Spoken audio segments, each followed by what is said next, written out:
நெருக்கமாக பந்தாண்ட வருங்கிறது தான் உங்களுக்கு நடக்கும். எப்போவுமே பூ வாங்கிட்டு வந்தால் அது நூலை வந்து உள்ள நூல் தான் கட்டணும். உள்ள நூலை வந்து இப்படி நல்லா தண்ணியில் நினச்சிக்கணும். தண்ணியில் நினச்சி பூ வந்து எப்போ பொறிச்சாங்களோ என்னமோ வெண்டி போன மாதிரி ஆகிடும். அதனால் இப்படி தண்ணியில் போட்டு கட்டுனா கொஞ்சம் இறுக்கமாகவும் நல்லா வரும். பாருங்கள், நல்லா பந்தாட வரும். இப்படி தண்ணீரை நூலை போட்டு கட்டுனா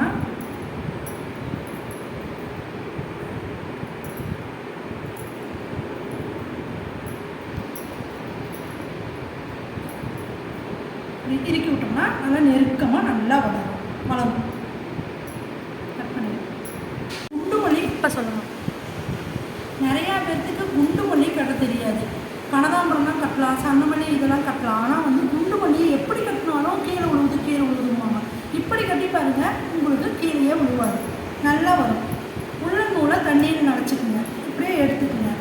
இப்படி மேலே ஒன்று இப்படி கீழே ஒன்று வச்சுக்கோங்க. இப்படி போட்டு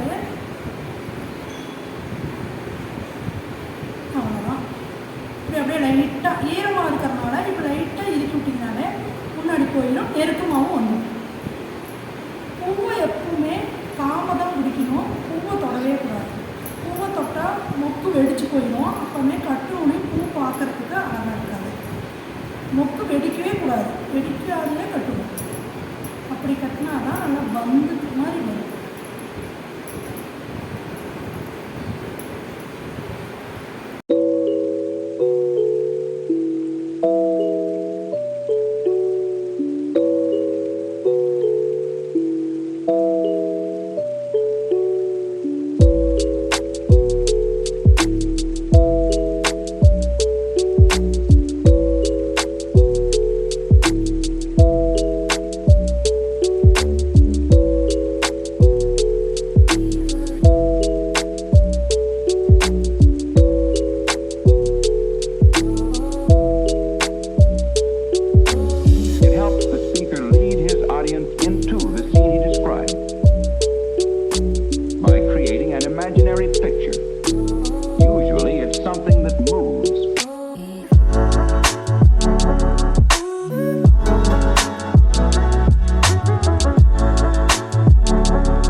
Why?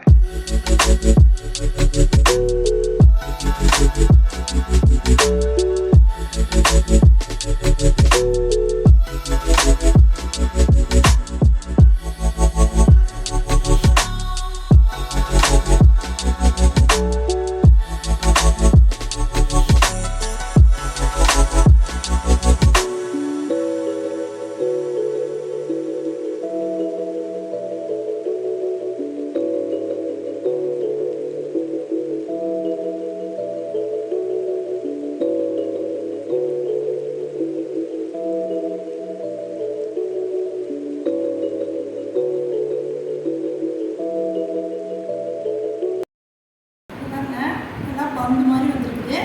இப்படி தான் குண்டுமல்லி பூ கட்டணும்.